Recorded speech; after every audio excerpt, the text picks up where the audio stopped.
Assalamualaikum semua, semoga kita selalu diberikan kesehatan dan kesejahteraan.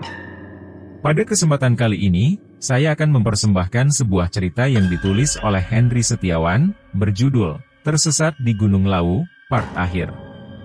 Sebelum kita memulai cerita tersebut, alangkah baiknya jika kalian memberikan dukungan dengan cara like, komen, dan subscribe. Dukungan dari kalian sangat berarti bagi saya dan akan menjadi motivasi untuk terus membawakan cerita-cerita menarik lainnya. Jangan lupa juga mampir ke Twitternya, Lovedramer untuk menikmati cerita-cerita horor yang lebih seru lainnya. Untuk yang belum menonton video part sebelumnya, link video sudah Mimin taruh di deskripsi. Oke, tanpa berlama-lama lagi, mari kita mulai ceritanya. Burung jalak itu masih hinggap dan bermain-main di atas batu yang persis berada di pinggir sebuah telaga. Tak lama berselang ku dengar langkah kaki sedikit berlari di belakangku. Ternyata Kevin berhasil menyusulku sampai tempat ini. "Stop dulu mas, ketinggalan jauh aku," ucapnya sambil mengatur nafasnya yang ngos-ngosan. Sorry Vin. Aku gak tahu kayak gak sadar sudah jalan terlalu cepat," ucapku. "Beruntung kamu gak nyasar makin jauh tadi," sambungku. Aku cukup salut dengan mental Kevin. Dia masih sekolah menengah atas kelas 3, tapi cukup bisa mengendalikan rasa takutnya dan tidak panik dalam situasi seperti ini. Tidak sia-sia dulu dia kusuruh menunggui makam tua di salah satu gunung malam-malam saat pengambilan tanda keanggotaan organisasi. Terbukti mental dia terbentuk dengan baik, di samping tempaan dari jam terbang mendaki gunung selama ini tentunya. "Kita di mana ini mas?" ucapnya memecah lamunanku.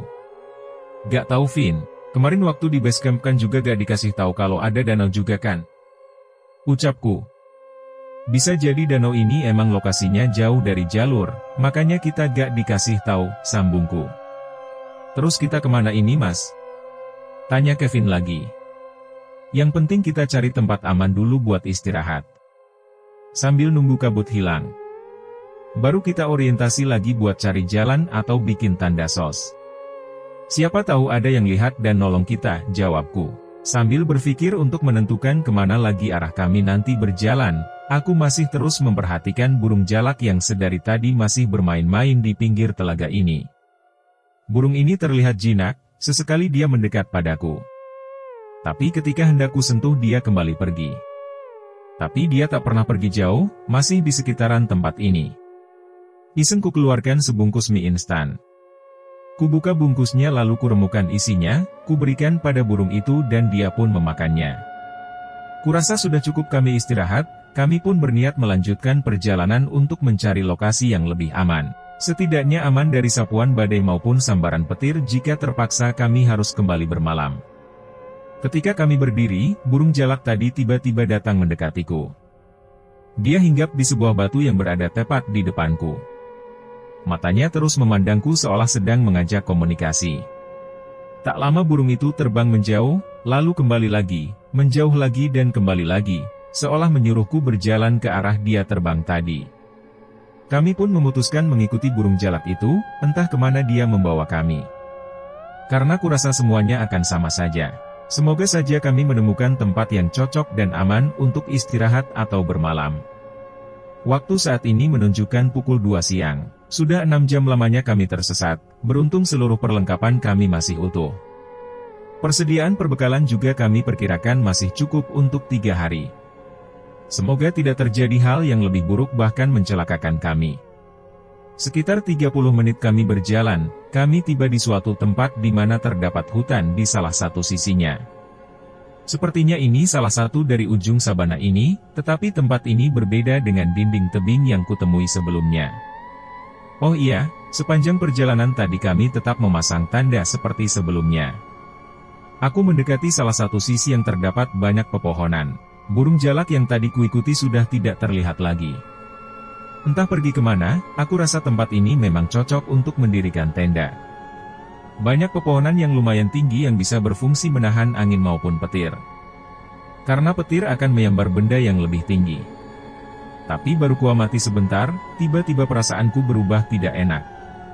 Bulu kuduku tiba-tiba meremang, di salah satu sisi tempat ini kulihat ada semacam lubang besar gelap yang sedikit tertutup dedaunan dari pohon di sekitarnya.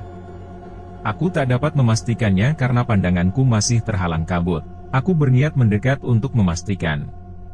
Tapi belum sempat kakiku bergerak, tiba-tiba burung jalak yang tadi kuikuti kembali datang. Aku tak begitu memperdulikannya. Aku coba melangkah mendekat, tapi burung jalak itu lagi-lagi datang dan hinggap di tanah tepat di depanku seolah menghalangiku. Aku coba mengusirnya, burung itu terbang menjauh lalu berhenti dan menatapku. Tak lama burung itu kembali lagi dan hinggap di depanku seperti sebelumnya. Aku kembali hendak mengusir burung itu, namun tiba-tiba berhembus angin dingin menerpa wajahku dan seketika darahku berdesir. Aku seperti merasakan sebuah kengerian atau tepatnya teror. Aku melihat ke arah tempat yang hendak kutuju tadi. Perlahan kabut tersibak, sedikit lebih jelas kulihat bahwa tempat itu adalah sebuah goa. Terdapat banyak sekali sesajen diletakkan di depan pintu goa tersebut. Sedikit kelegaan, artinya ada manusia yang pernah ke sini.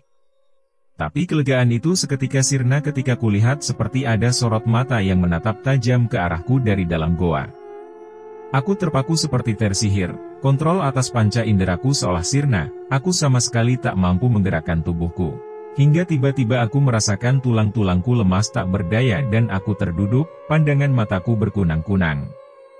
Ketika kegelapan hampir menguasai kesadaranku, tiba-tiba aku seperti merasakan sentakan yang mirip tersengat arus listrik diikuti hembusan angin dingin cukup kencang menerpaku. Aku seketika tersadar, ketika pandangan mataku sudah kembali jelas sepenuhnya, aku melihat kepulan asap di depan pintu goa itu. Asap itu bergerak-gerak di sekitar sesajen yang berada di situ. Tak lama kemudian tiba-tiba Kevin berteriak di belakangku. Mas itu, lari mas. Ayo lari cepat, ucap Kevin panik sembari menarikku menjauh, lebih tepatnya berlari.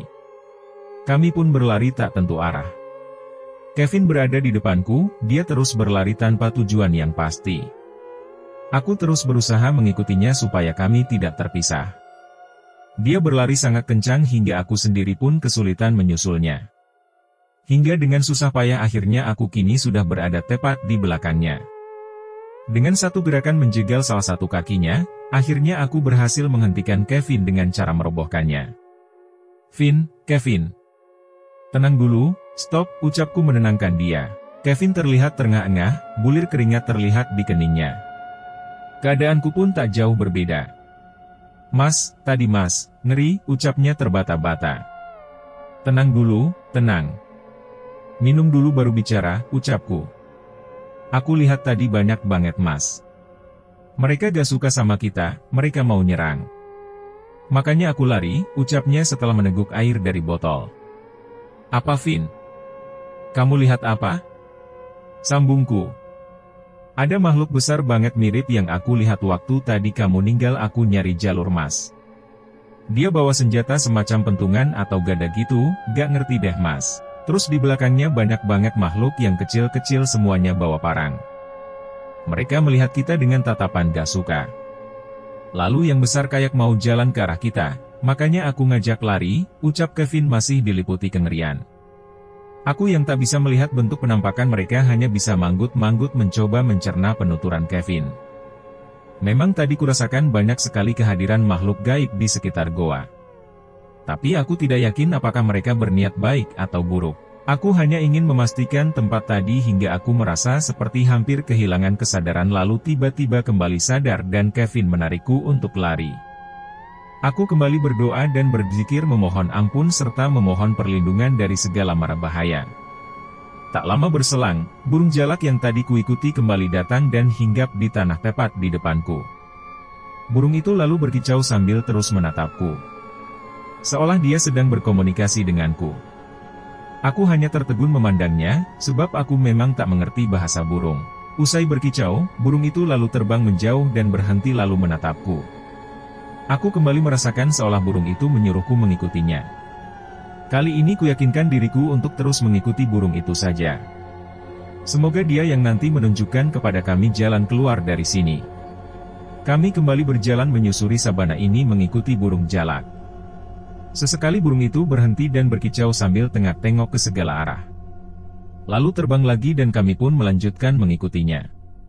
Beberapa kali kami berhenti ketika burung itu kembali berkicau. Tapi jujur kurasakan saat ini kami tidak merasakan adanya gangguan secara gaib. Kami terus berjalan, kulihat jam kini waktu sudah menunjukkan pukul 4 sore. Hari sudah menjelang sore, semoga sebelum gelap kami sudah menemukan jalan keluar. Atau setidaknya lokasi yang aman untuk bermalam.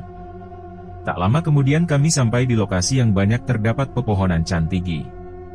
Banyak juga batu-batu berukuran lumayan besar tersebar di segala tempat.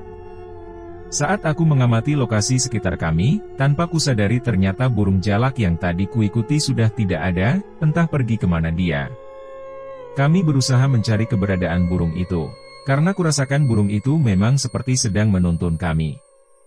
Kevin pun setuju dengan pendapatku, lama kami mencari ke sana kemari tetapi tetap tidak kami temukan. Hingga tiba-tiba ada suara yang memanggil kami dari kejauhan. "Mas, mas," teriak seseorang entah dari mana. Kami celingukan mencari sumber suara tadi. Hingga tiba-tiba kami dikagetkan dengan kehadiran seseorang yang berdiri di sebuah batu tepat di belakang kami. Entah sejak kapan dia di situ. Aku mengamati orang tersebut. Dia memakai pakaian biasa, celana panjang berwarna coklat tua, sepatu, jaket parasut beserta hoodie yang menutup kepalanya. Dia juga menggendong sebuah ransel besar, aku yakin dia pendaki juga.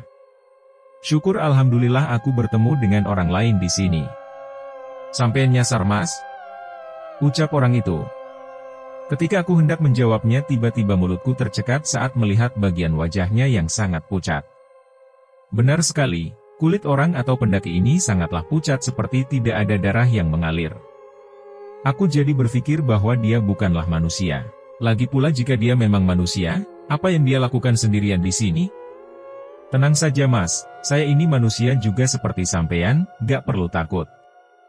Saya juga nyasar di sini," ucapnya seperti mengetahui isi pikiranku. "Iya mas. Jenengan sendirian saja?" ucapku padanya sedikit ragu. "Saya rombongan bersama teman-teman saya, tapi saya nyasar sendirian di sini. Teman-teman saya sudah pergi meninggalkan saya," ucapnya. Wah kasihan juga orang ini. Tersesat sendirian tetapi teman-temannya malah pergi meninggalkannya. Tapi tunggu dulu, bagaimana dia tahu kalau teman-temannya meninggalkannya? Sedangkan dia tersesat sendirian di sini, bisa jadi teman-temannya sedang mencarinya saat ini. "Ya saya tahu kalau teman-teman saya meninggalkan saya mas. Karena saya sudah menemukan jalannya. Dan mereka sudah tidak ada di sana, tapi saya memang kembali lagi ke sini untuk mengambil tas saya yang sengaja saya tinggalkan di sini waktu nyari jalan," ucapnya lagi. Lagi-lagi aku tertegun, dia benar-benar seperti bisa membaca pikiranku. Aku jadi ragu dengan orang ini, apakah aku akan mengikutinya atau tidak. "Sudah gak perlu dipikirkan lagi mas. Ayo ikut saya saja, nanti saya tunjukkan jalannya menuju ke jalur pendakian." "Tidak perlu takut, saya akan menjaga kalian," ucapnya lagi. Sepertinya memang tidak ada pilihan lain. Lagi pula sejak pagi tadi aku sudah sangat sering menemui hal janggal dan tidak masuk akal. Badan dan pikiranku sudah terlalu lelah, lebih baik aku ikuti saja dulu alurnya. Siapa tahu memang inilah jalan keluarnya. Jika memang nantinya ditakdirkan aku tidak selamat, setidaknya aku mati dalam upaya menyelamatkan diri dan temanku, bukan dalam kepasrahan semata. Kami kembali berjalan menyusuri area padang rumput yang juga banyak ditumbuhi cantigi dan beberapa pohon edelweiss. Orang itu berjalan pelan namun pasti, seperti tidak ada keraguan terhadap arah yang dipilihnya. Sepanjang perjalanan dia sama sekali tak menoleh kepada kami, apalagi mengajak kami bicara. Dia terus saja berjalan dan kami tetap mengikutinya. Hingga tiba-tiba dia berhenti. Aku dan Kevin pun ikut berhenti di belakangnya. Dia hanya berdiri saja memandang ke depan, entah apa yang dilakukannya. Samar ku dengar dia berbicara, tapi aku tak bisa mendengar dengan jelas. Suara yang keluar dari mulutnya seperti bergumam. Cukup lama dia berhenti dan kami tetap menunggunya, hingga suatu ketika dia kembali bergerak. Terus bergerak melewati batu demi batu. Ya benar sekali, jalur yang kami lalui kini jalur berbatu dan menanjak. Hingga sampailah kami di sebuah dinding tebing yang tidak terlalu tinggi, mungkin tingginya sekitar 5 meter. "Kita sudah sampai di ujung perjalanan, kalian jalan saja melalui pinggiran tebing ini. Teruslah naik, nanti kalian akan menemukan jalur pendakian, ucapnya tanpa menoleh. Kita barengan saja mas, jawabku. Tidak, kalian jalan saja lebih dulu. Ada yang masih harus kulakukan di sini, ucapnya. Tanpa membantah kami pun menuruti perintahnya, aku melewati orang itu. Dan persis ketika aku di sampingnya, aku mencium aroma wangi Kamboja. Aku sempatkan menoleh padanya. Dia tersenyum padaku, meski tetap dengan wajah pucatnya. Setelah aku melewatinya, oh iya maaf, saat ini Kevin sudah kusuruh mendahuluiku, jadi dia sekarang berada di depanku. Setelah aku melewatinya, lirih seperti ku dengar dia kembali bicara. Aku memang harus tetap di sini, sangat pelan namun aku tetap masih bisa mendengarnya. Seketika aku tersentak, aku baru teringat bahwa aku belum menanyakan siapa namanya. Dan aku semakin dibuat kaget, ketika aku menoleh hendak bertanya padanya, orang itu sudah tidak ada di belakangku. Lenyap begitu saja meninggalkan aroma wangi Kamboja yang cukup menyengat. Bulu kuduku kini meremang hebat. Bahkan seluruh bulu di badanku merinding. Aku segera bergegas menyusul Kevin karena aku baru menyadari bahwa pendaki itu bukanlah manusia. Ketika aku berhasil menyusul Kevin, aku segera mengajaknya bergegas. Dan benar saja, sesuai arahan pendaki misterius tadi, kini kami sampai juga di jalur pendakian. Aku yakin bahwa ini jalur pendakian karena aku menemukan beberapa sampah sisa pendaki lainnya. Dan aku semakin yakin, karena aku bertemu dengan rombongan pendaki lain tak lama berselang. Ketika kutanyakan pada mereka, memang benar inilah jalurnya. Aku ikuti saja rombongan itu, tak berapa lama kami sampai di Sendang Derajat. Di dekat sendang itu terdapat warung, akhirnya malam ini kami menginap di warung tersebut. Menurut penuturan pemilik warung, setelah aku menceritakan pengalaman tersesatku, benar yang menunjukkan jalan padaku adalah salah satu pendaki atau mungkin roh pendaki yang dulu pernah meninggal di sekitar situ. Kadang dia memang menunjukkan jalan bagi pendaki-pendaki yang tersesat. Tapi mengenai makhluk besar dan anak buahnya yang hampir menyerang kami, beliau tidak begitu yakin. Tapi beliau membenarkan bahwa di suatu sisi Gunung Lawu memang terdapat goa yang sering digunakan orang untuk menyepi dengan tujuan tertentu. Setelah hari berganti, cuaca kini telah membaik. Sudah tidak ada lagi kabut tebal menyelimuti gunung ini. Pagi ini kami melanjutkan pendakian menuju ke puncak Hargo Dumilah. Perjalanan kami lancar tanpa halangan berarti. Ketika aku berada di puncak, aku melihat ke sekelilingku. Di salah satu sisi bawah sana memang terlihat adanya telaga. Mungkin telaga itulah salah satu tempatku kemarin sempat tersesat. Tapi ketika terus kuamati, aku tak melihat adanya mulut goa. Mungkin memang tidak terlihat dari sini. Tak lama berselang kabut kembali datang. Sebelum kembali terjadi hal buruk, kami harus segera turun dan menuju ke warung Sendang Derajat tadi. Tapi sebelumnya kami sempatkan berfoto di puncak.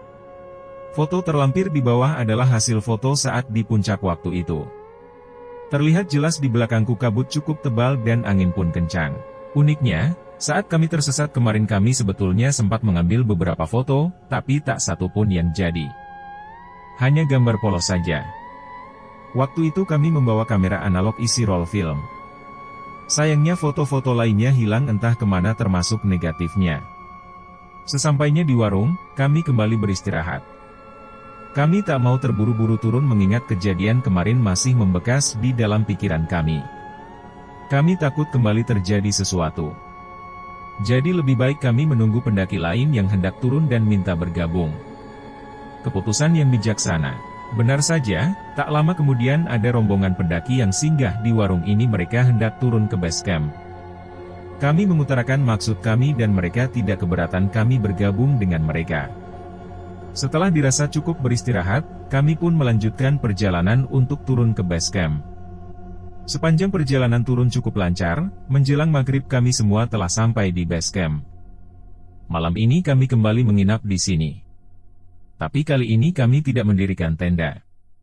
Kami menumpang tidur di dalam ruangan base camp. Kami sempatkan cerita kejadian kami tersesat kemarin kepada beberapa petugas base camp. Mereka hanya tertawa menanggapi cerita kami. Padahal kami sudah sempat khawatir kalau kami tidak selamat. Ada satu kalimat yang masih kuingat sampai sekarang dari salah satu petugas. Itu hanyalah salam perkenalan untuk kalian.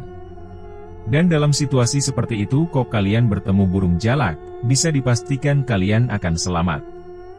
Dan satu lagi, saya jamin kalian, terutama kamu, menunjuk padaku, bakal kembali lagi ke sini dan akan terus merasa nyaman di sini, di Lau, kira-kira seperti itu. Dan memang benar adanya, sejak saat itu aku merasa seperti terus merasa rindu dengan Lau. Hingga saat ini terhitung sudah 10 kali aku mendaki Gunung Lau. Aku merasa seperti mempunyai suatu ikatan dan kedekatan khusus dengan Gunung Lau, entah apa itu. Bahkan ketika aku telah menikah dan memiliki anak.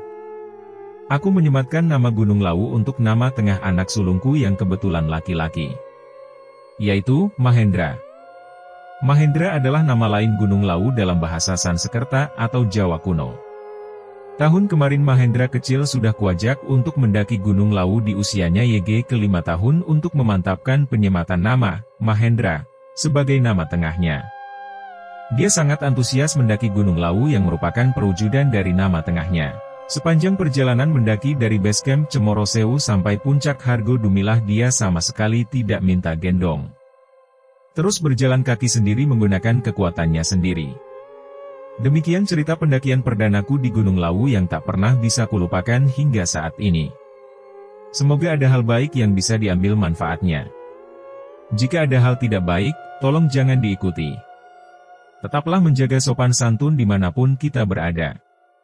Hormati setiap kebiasaan, adat, tradisi bahkan penghuni lain di setiap tempat atau gunung yang kita datangi. Karena pada dasarnya kita adalah tamu.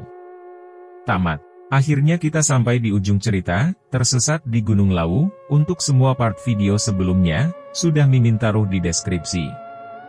Dan kalau tidak ada halangan, sesegera mungkin Mimin akan lanjut untuk upload cerita baru. Jangan lupa untuk like dan bagikan cerita ini kepada teman-teman dan saudara kalian, supaya channel ini terus berkembang.